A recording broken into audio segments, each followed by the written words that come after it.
We are going to continue with the presenting the knowledge from the fourth way around our functions, our centers. And we are going to continue about knowledge around the instinctive center.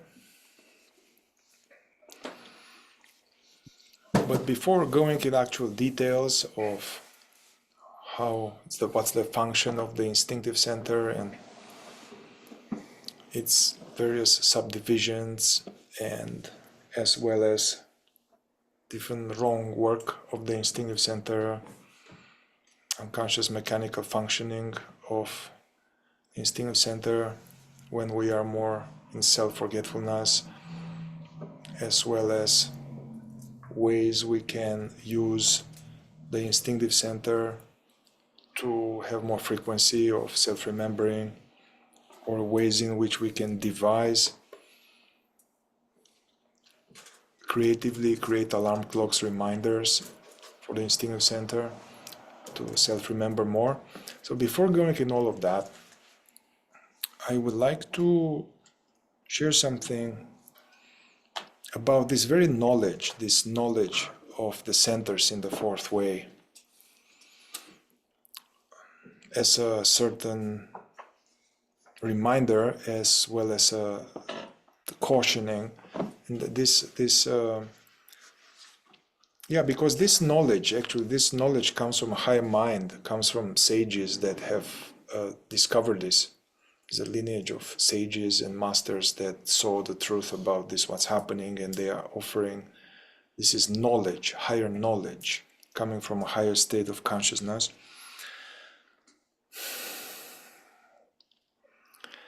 But this knowledge is interesting, and some of you will be very fascinated by it, and it's highly interesting and compelling, which is true, actually.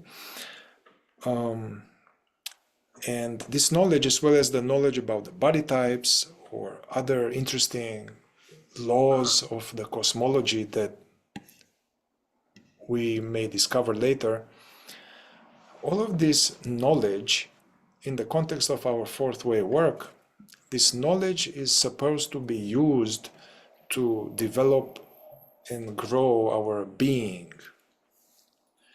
Another way to say that, less philosophical, is all this knowledge, this is school knowledge designed to, school meaning a school for developing being. A school in the fourth way is a set of methods and group or containers and rules and guidelines to create an environment to grow our being, which means to be able to remember ourselves more, discover what this self is, and remember this, be this knowingly. So the purposes of knowledge is to grow our being. And in the fourth way, it's essential to grow on these two aspects. To grow in two aspects, we need knowledge. So we need to develop our knowledge, study the knowledge. This is developing the line of knowledge. As well as knowledge of ourselves, knowledge of our patterns, our mechanics, our different parts. So it's important to develop knowledge. At the same time, it is important to develop our being. And it's all this knowledge is for developing of being. And so remember that this knowledge, it can be for some aspect of the intellectual center, for the emotional part of the intellectual center, the Queen of Diamonds, that can be fascinating, a little bit like this knowledge about the zodiac, or about neuroscience, or about quantum mechanics, or whatever. And one can kind of be and study, but somehow forget that this is about awakening. And in the fourth way, we are encouraged to basically, we need to have higher knowledge on board, and then we need to apply this knowledge the best we can. And then then becomes understanding. Understanding in the fourth way, it's a specialized term. Doesn't mean just what usually people talk as, oh yeah, I got this, I understand. Understanding is a product of knowledge being applied or received as being more awake, and verifying it, and then there is there's understanding. So that's yours, this for verification. And the knowledge about these centers, it's designed to help us to not identify with the centers. All these centers, they emanate and offshoot impulses, which in the intellectual center we call them thoughts or images. In the emotion center, these impulses are called emotions or feelings, sensations. In the instinctive center, these impulses are called sensations, pleasure, pain, discomfort. In the moving center, it's some kind of movement and impulses. So we as consciousness, as this perceiving, that which is aware right now of these words, usually this consciousness is identifying with these eyes, this thought, these feelings, this sensation. And in sleep, in the second state, consciousness, that's its normal state of identifying. Consciousness believes that I am the body, I am this mind, I am this thought, I am this attitude, I am this like, this dislike, I am this resentment, I am this positionality, I am this sensation. So we are studying the centers to see how they operate, so we can ultimately, first of all, we get the centers to be more balanced and to work how it is designed to be. This machine is a miracle, this biocomputer, so we are cleaning it up so it poses less denying force towards presence. So we make it more aligned with a higher operational from the point of view of being. But we studied this knowledge about the centers so that experientially we are going to verify, oh wow, there's just a thought, that's an I in the intellectual center. Oh, that's an emotion.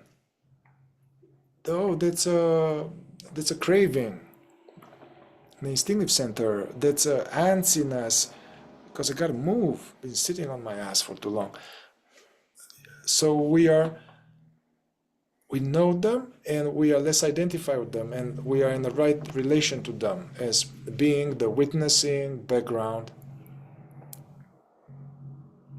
So then the owner and the operator of the biocomputer is not taking himself to be as the biocomputer anymore. And also in this way it will make sense more what's happening. So try when you also ask questions about these centers and all of that. It's in terms of application, in terms of self-remembering, in terms of diminishing identification. It's not just encyclopedic intellectual pursuit.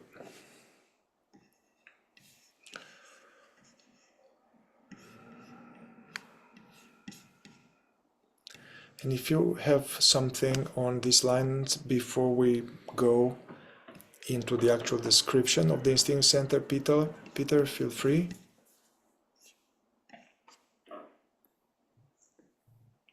No, I think I don't have anything to add to what you were saying.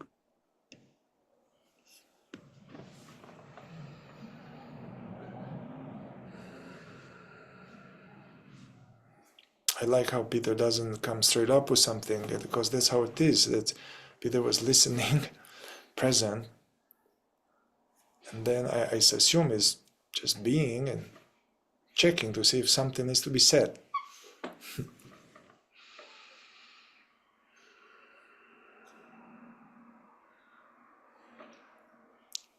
Okay. Great.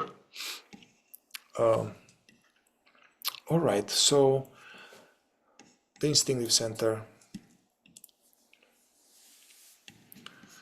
So the instinctive center is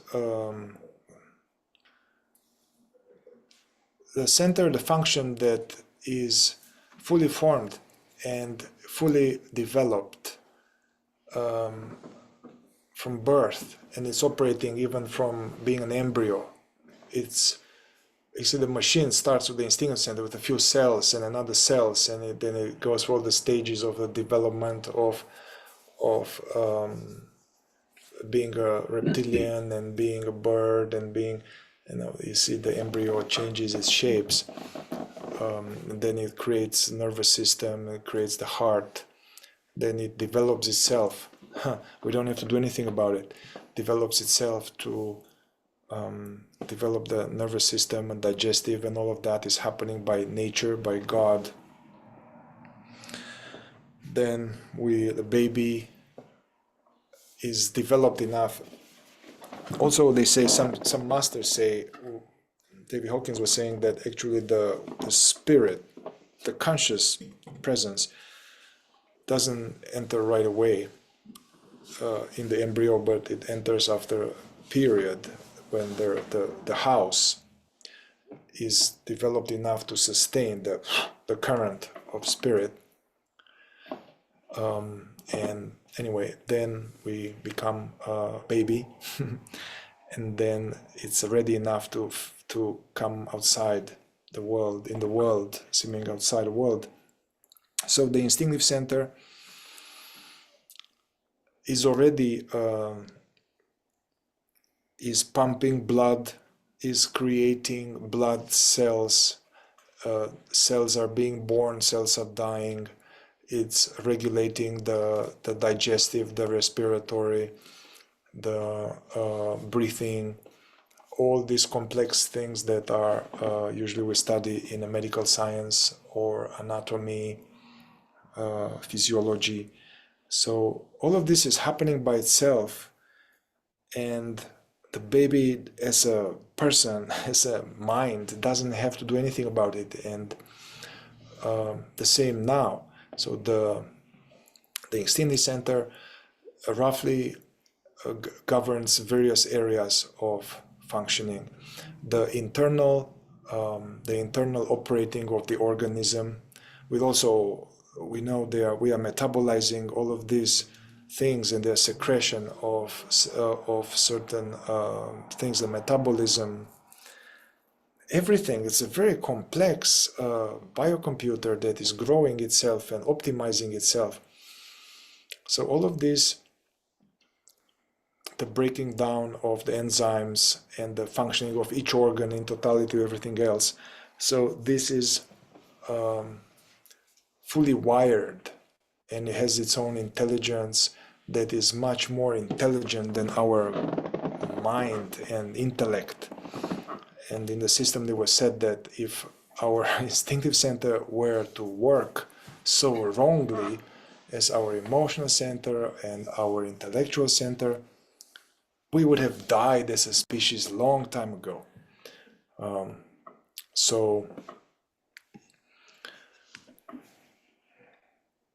Also the instinctive center governs the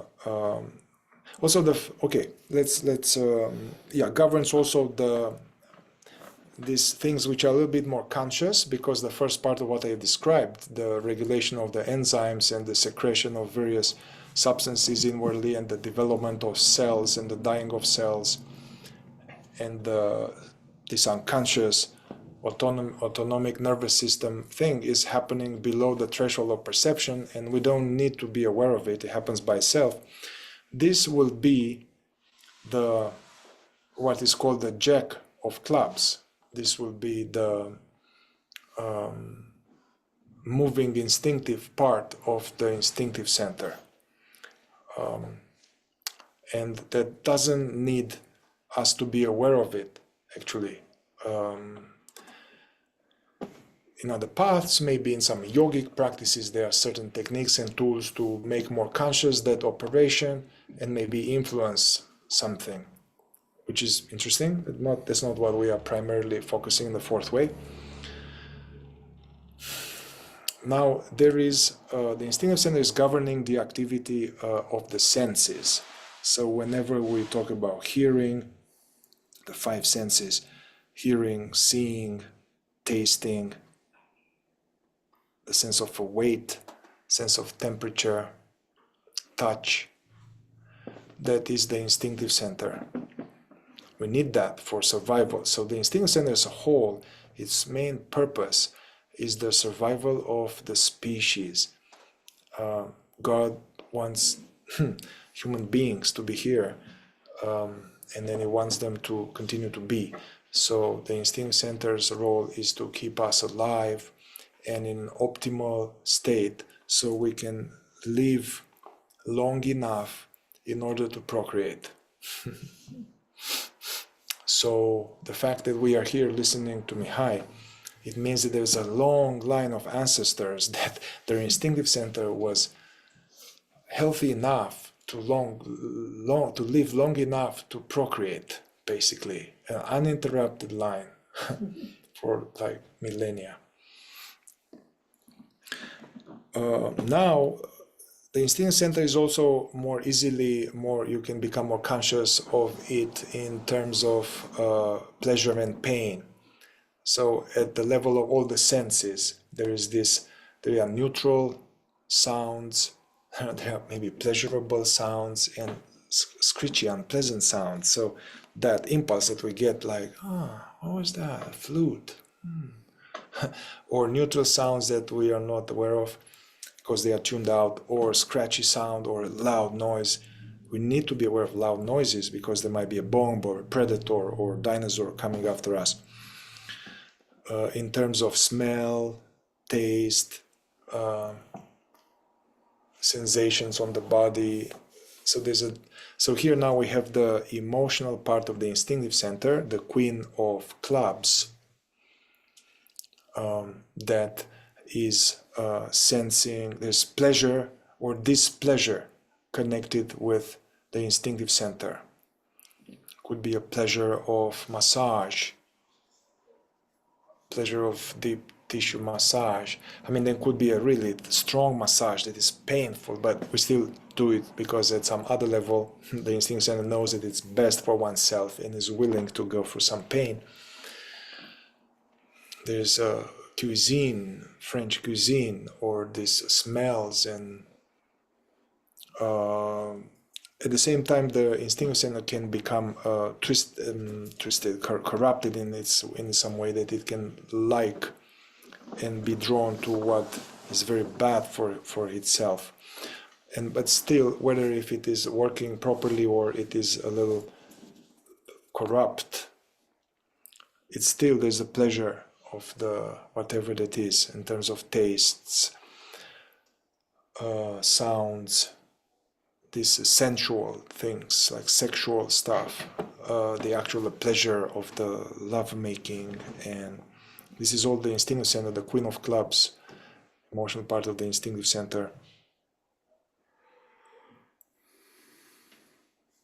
We need that, this discrimination. Also, the instinctive center, like all the other centers, it has a positive half and a negative half. Not good or bad, but there is this pleasant, unpleasant, basically. Pleasant, unpleasant. They are necessary for surviving. And actually, initially, we smell something like, no. Although we taste something, no. You know, our ancestors did that to figure out things and did that for a long time before it became agriculture. Agriculture developed many thousands of years later after this. No. Yeah. Oh, put some fire on this and do this. It's like, you see that thing in us is the senses is not just for pleasure, it's for pleasure to serve the surviving and thriving of the organism.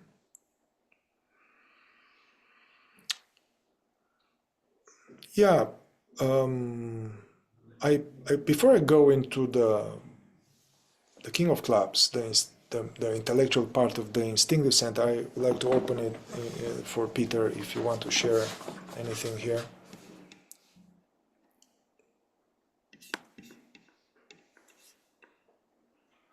As is often the case, this center does not like us to talk about it.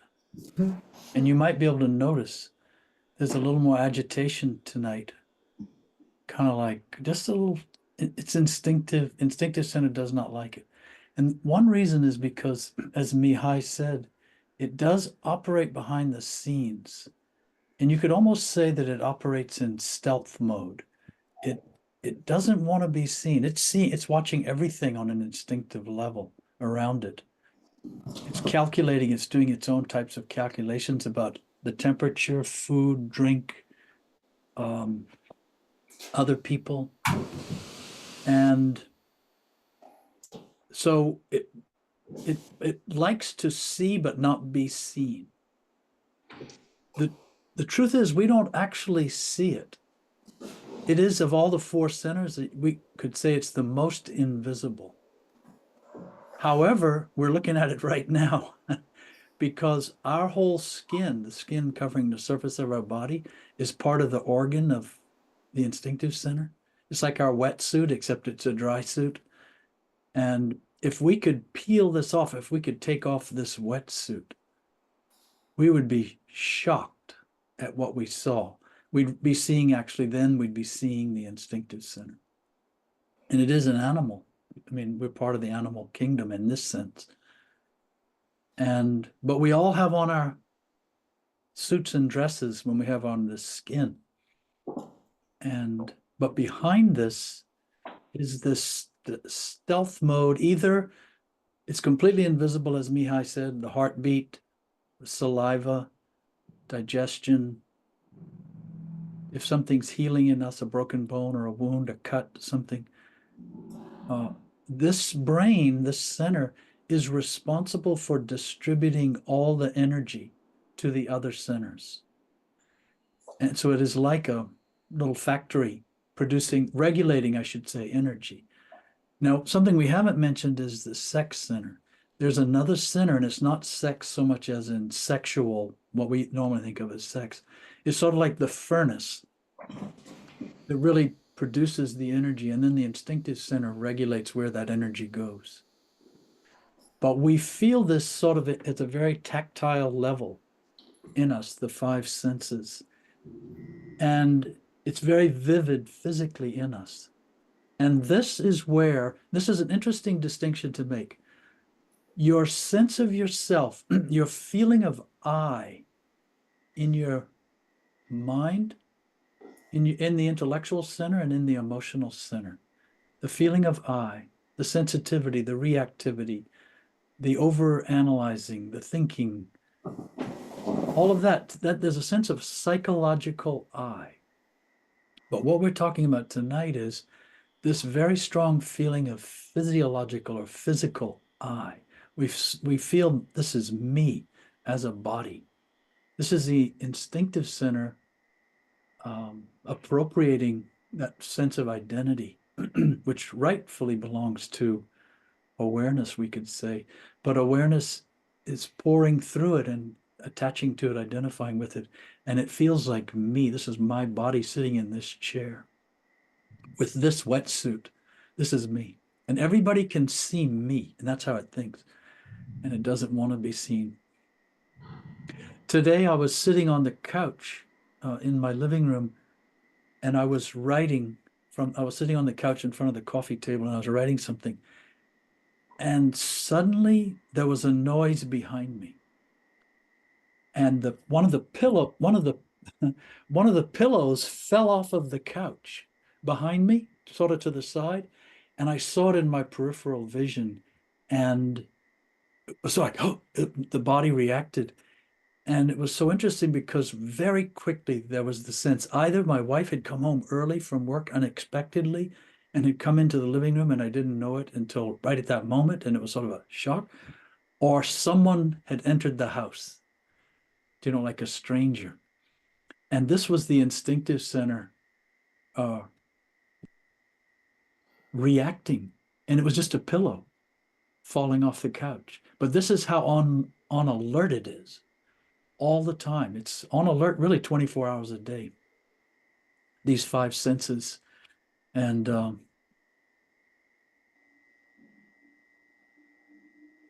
but this ties back to what Mihai said at the beginning, that we want to know, that we want to understand this, because, largely from the point of view that we want to understand this is not what we are. We can't, as Gurdjieff said, we can't explain what we are as awareness. It's inexplicable. But the instinctive center, like awareness, is invisible to us primarily. We see its manifestations. We see it disappear around the corner, so to say.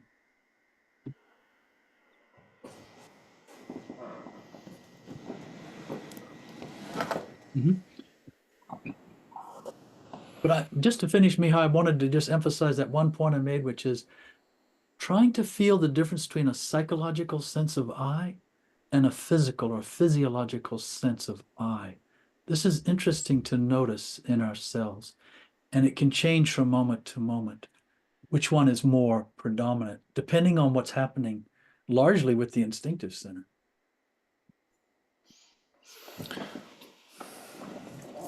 Yeah, in connection to what Peter said, I was last few days at the hot spring, which is interesting, one of my favorite activities, and it's my body is instinctively centered. But I could totally verify there, so I'm going there intentionally in the cold. There's really cold water. Then I'm going really cold water and then hot water and cold water and hot water, and so one can see this, how there's some level of the body, there's some I, a sense of me that is shocked and doesn't like it, wants to get out. Then it gets out, and that it feels, oh, okay, that's okay. Now goes to the heat, into the hot water, and then it's perceived, the sensation is pleasant. It's like, yeah, I'm feeling good.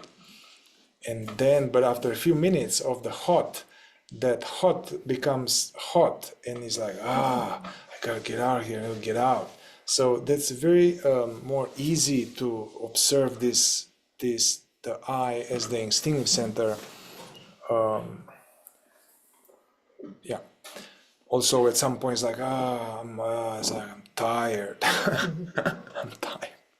And then it's like, I'm hungry. Let's go and eat. So all of this is all the instinctive brain. The intellectual part of the instinctive center, the King of Clubs, it is a very important player in the operating of the machine. It is hard to observe. It is hard to observe the King of Clubs, the intellectual part of the instinctive center, but it is aware of everything. It is that which is on when we are sleeping, but there is a little, maybe there's a smoke in the house and it will wake us up, or there's a sound, or we are going on a dark alley, we are going somewhere, we are relaxed, being in imagination, let's say in the evening, thinking, daydreaming, and then we go on an alley. Then we hear some footsteps, and there's no light, and something gets more aware, more aware of the environment.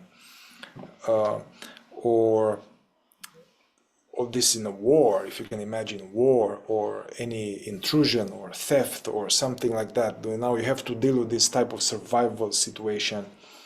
All these gruesome stories of various assaults or rapes and all of that, and the woman, I've seen the woman, somehow there is this, or people, let's say, let's make it more neutral, like stuck in the snow and all of that. At some point, some part of them takes over, that it starts to have this, just keep going, just you have to go out of here, just do, will come with some intelligence, which is very unusual, to pretend to be dead, to take pain without making any sound, to adjust the food and all of that in order to maximize chances of survival. That is the King of Clubs, the intellectual part of the instinctive center. It is plays a huge part. It is the mind behind the biocomputer. It is, from one angle, one of the deepest sense of me as a machine that is aware of stuff. Let's say we are walking somewhere, or we are going on a street that is peaceful and all of that, and suddenly we turn and we see that somebody a few stories up is watching us. And so we don't know why we turned, but the King of Clubs turned because he felt watched. Also, the King of Clubs is able to actually or to withstand discomfort and pain and various things for its own reasons. For instance, overcoming the pleasure seeking, the pleasure of the instinctive center. For instance, the Queen of Clubs would like pleasure of this cookie, or doesn't like the cold water. It's cold. It's like, I don't like it. It's cold. Or this cookie. So, but the King of Clubs can override that and will forego the cookie, knowing that it's not good for me. It's not good for me as a body. Or go into the cold and doing feats of discomfort, knowing this is good for me as a King of Clubs. The King of Clubs also, as Peter mentioned, it is regulating, I would say, definitely the instinct center, regulating the levels of available energy. It's the distributor of, we get energy in the factory through food, drink, and air and impressions. And then if the instinct center feels good, is healthy, then it has available energy for connecting with people, for going out, for having fun, for just researching stuff on the internet, for studying. So it's available. It distributes energy to the intellectual center, emotional center, sex center. However, if the instinctive center is sick, when you say, I'm sick, if the instinctive center is sick, then really sick, and you can see this in animal, that it turns down the knob of other interests. So we naturally don't feel like going out. We don't want to talk to people. We don't want to do anything. We just want to lie down, or even it knows that it shouldn't eat, usually. I mean, the instinct center, if it works correctly when we are sick, it doesn't want to eat.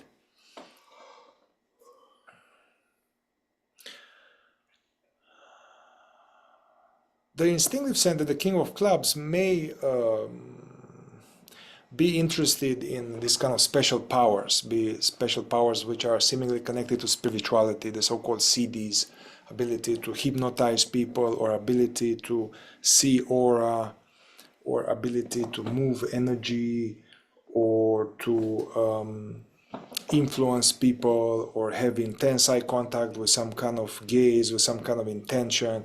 So the intellectual part of the instinctive center may seem interested in spirituality and energy work, or all of these things of the unseen, magnetism, but usually it comes from a desire to strengthen itself, or to have more power, or to be more important, to be stronger. It's a sense of developing oneself as a body, as an entity. And in this regard too, it likes to appear to be conscious to other people. And this will happen sometimes, often, in fact, in the spiritual community, where someone who's instinctively centered will try to cast this energy that Mihai is talking about, this sort of magnetic, hypnotic, intense, because the instinctive center can radiate its energy in a way, especially if there's danger. It can easily look at someone 10 feet away, and not just with the gaze, but primarily with the gaze, say, stay away from me. And so there's a lot going on there that we don't see normally. So this center, this instinctive center, do you know how when you're on a walk, Do you know? I guess that qualifies as a you know, huh? Are you familiar with when you walk, if you're going down the street, this happened to me this morning, walking, there was a dog on a porch. And as I walked by the house, the dog lunged from behind this little fence. And my instinctive center was concerned that it was going to jump over the little fence, come down the stairs. And my instinctive center was already planning what to do, how to manage that situation for safety reasons. But the dog's energy rose because it was defending its territory. And its energy, I could feel its energy all the way out on the sidewalk. This was about 20 feet, 25 feet away from the dog. It sent its energy, so to speak, in my direction to tell me I was a threat. And our instinctive centers do this too. We live in this seemingly civilized society, and a lot of this gets hidden, but it's there. It's still, and we see it in forms of, for example, selfishness and possessiveness. These are often instinctive qualities and little forms of instinctive competition with other instinctive centers. And then, of course, when someone has a full-blown bout of anger, usually, and we would see that as emotional anger, it's often mixed up, it's combustible with this instinctive energy. It becomes very aggressive, very hostile. It can become very nasty, like a nasty animal, which is what it is when it's upset. And so that would be an example when the emotional center is combining with the instinctive center as a weapon of destruction, usually to protect. When we attack someone with a big negative emotion, our instinctive center is behind it as much, if not more so, than the emotional center in many cases. To intimidate, to intimidate, that's a good word, yes. Power over. And this will take, in the spiritual community, it's the same thing. It's kind of an intimidation, a kind of dominance, instinctive dominance over others to impress, to then appear to be on top. In the spiritual fight, in the spiritual competition, of course, which is imaginary, but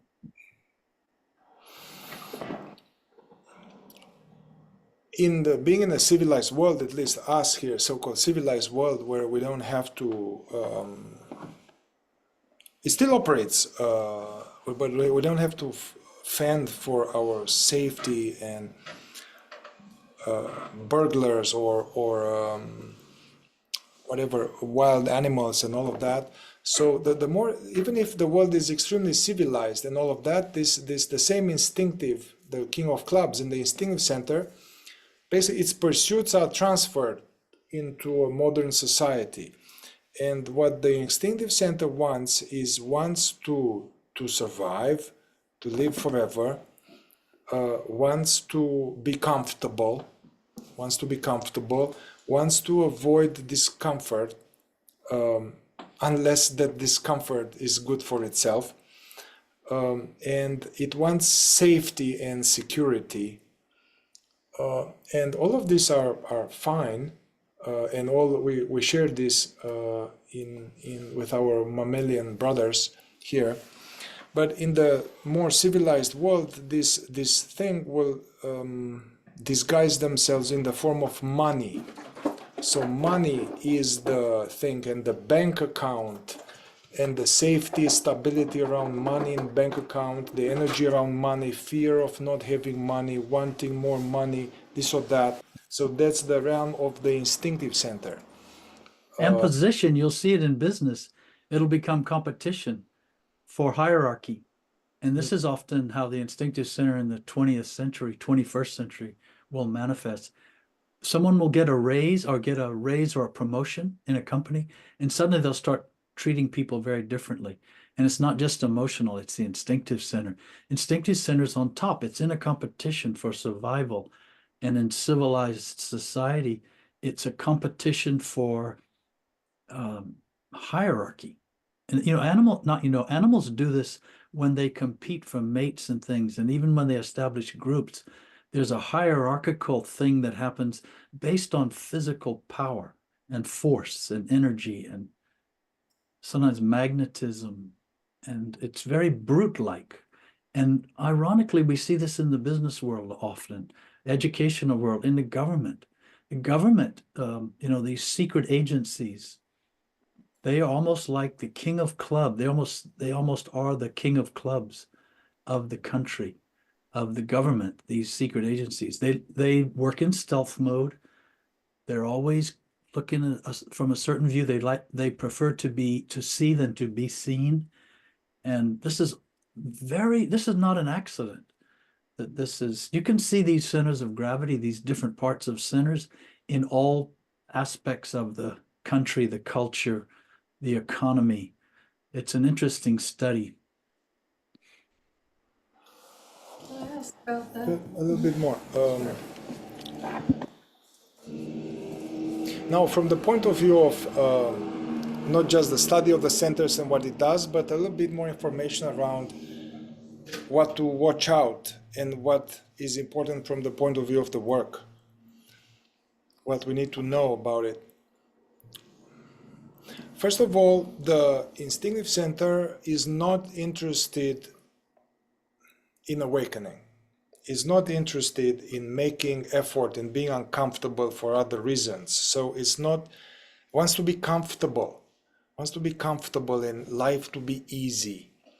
So that's why it's important when we work on ourselves. That's why the magnetic center, or the part in us that is interested to awaken, needs to be lodged in the emotional center, which can make more effort, basically the idea, we need to be able to not do what it wants all the time. Because if we do what the instinctive center wants all the time, we are going to not go very far.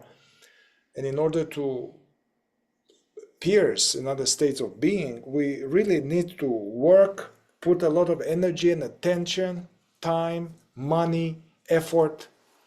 When the body feels good, when the body feels bad, we need somehow to continue engaging in the self-remembering work and any other type of conscious work, whether the body feels good or bad, whether we have money or not, and we need to overcome its priorities, basically.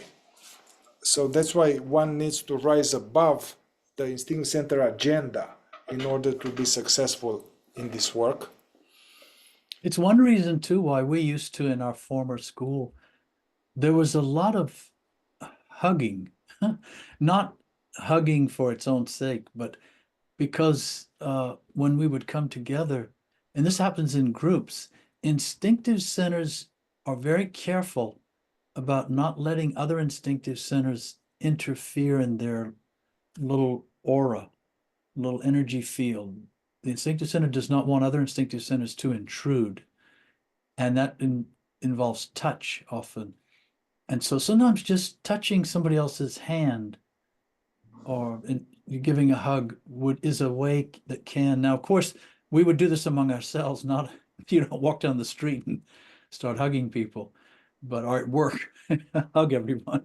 But notice, for example, if you're in a relationship, if you're a little upset with your partner or your husband or your wife, you might not hug them. Your instinctive sense is a little, yeah, not going to hug you because you didn't do what I wanted. You didn't, whatever. And so it's an interesting area to watch, and it's a nice way to overcome the instinctive center. Not overcome, to neutralize it is a better way to say it. To neutralize the instinctive center with the emotional center. To smile. You're walking down the sidewalk and you see someone and this happened again on my walk this morning. Here comes a man, and I thought of what Mihai said on Saturday. You're walking down the street as a man and you're looking at a woman, and there's a lot of problems there you're dealing with. And then if it's a man, there's a whole nother set of problems. What do? Do you look at them? Do you look at them in the eyes? Do you turn away? And I could see this other man was doing what my instinctive center was doing. We were evaluating each other instinctively. And were we going to acknowledge one another and say good morning? Or were we going to continue to look down and maybe take out the phone and pretend to be on the phone so as to buffer, completely buffet the situation? And so you can smile. And it's amazing what the emotional center can accomplish in terms of neutralizing the instinctive center, especially when you understand what's going on. But back to this hugging for a moment, you'll notice people now don't really emotionally engage with one another at a deep level. Even now, hugging is this sort of shoulder bump, and I don't know, it's called something, there's a name for it, I'm not sure. There's very little embrace, because when you embrace, you yield, instinctively you yield to someone, or you at least allow them in. And this is, in a genuine way, this isn't very common because of the power of the instinctive center. Thank you, Mihai. Yeah, I will, before we open to questions, I just want to say some important things here about this. Actually, I went recently to a sweat lodge where we stayed in the heat for a long time and was pretty intense. And this lasted for hours. And then there was food, but we need to wait for some special blessing, and then people, the older. So basically, I could see my instinctive center was really, really interested in food and was not interested in any ritual and this and that. So in order to really maintain self-remembering, we need to have this interest stronger than the instinctive center. So I needed to remind myself, and to basically the instinctive center only wanted about food, didn't care about presence, about self-observation, about being, about God, about nothing. So we need to have something in us that has a priority deeper, further than our instinctive center. And as Uspensky once said, good state, bad state, doesn't matter. Remember yourself no matter what state it is. Because if we, to maintain the work as we are tired, as we are cranky, as we are sleepy, that's an important necessity. Gurdjieff was talking in terms of, to succeed in this work, we need extra effort. And the instinct center is not going to like that. Another aspect of the instinctive center in awakening is that the instinctive center needs to be healthy.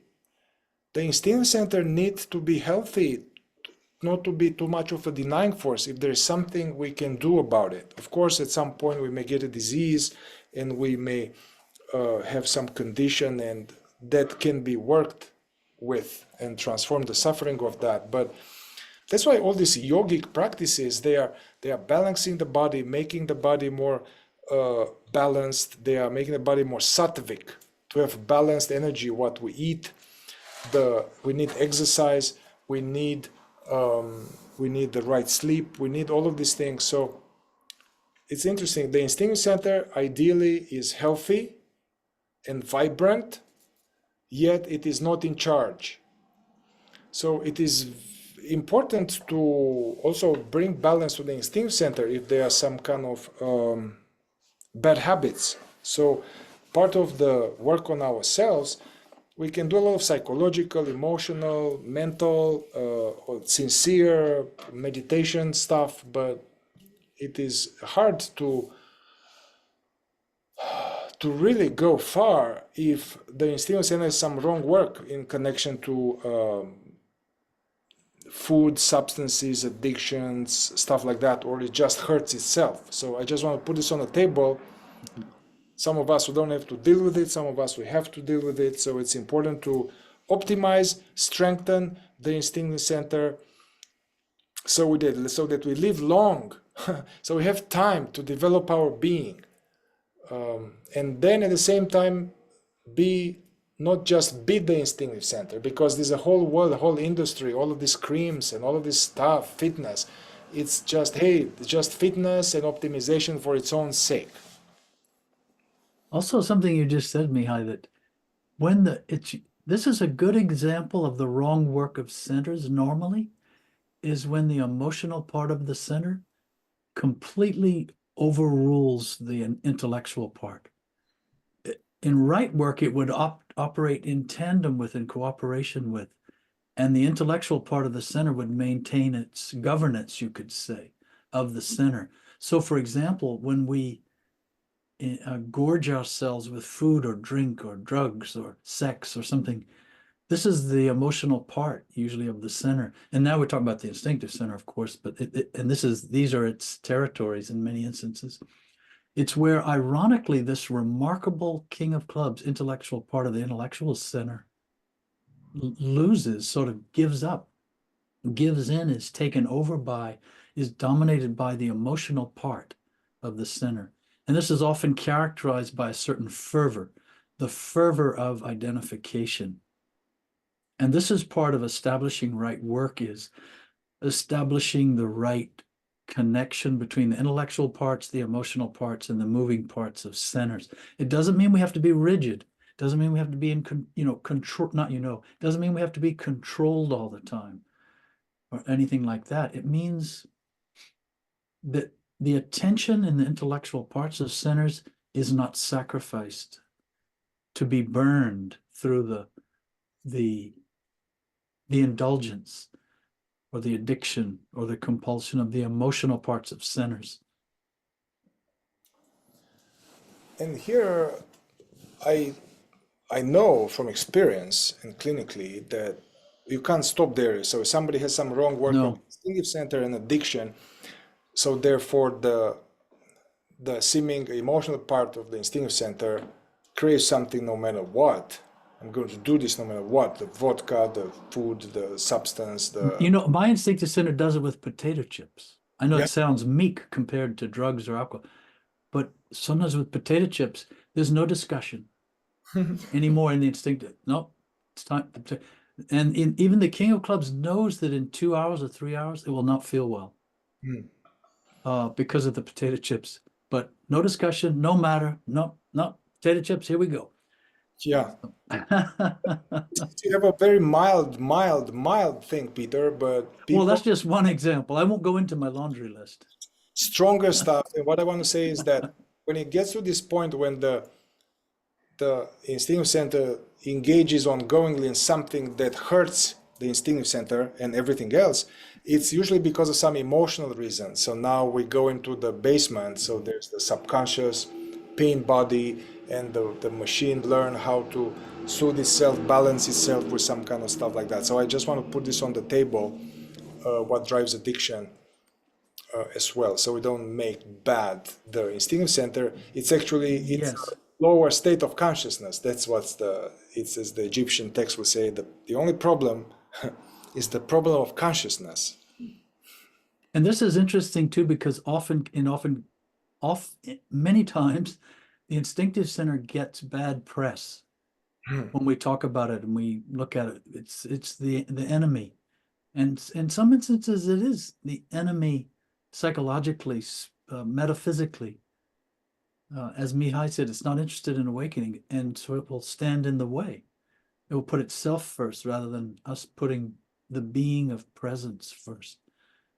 But it's not bad. It's a remarkable thing. And it is important we're trying to find the fine balance between looking at it neutrally, not as a bad thing, but as a powerful entity, a powerful physical entity. That's saying the spirit is willing, but the flesh is weak. You could kind of reverse it with this. It's the spirit is weak and the King of Clubs is strong. It's powerful. And it can win a lot of these battles. But at the same time, we don't want to look at it as a bad thing, but we also want to become very wise, you could say, about how it operates behind the scenes in us, how much it is there even behind our psychological decisions. There's often an instinctive component to why we decide to do what we do. And it's the King of Clubs is in there. And it's a subtle study. It's not easy to see all these things right away.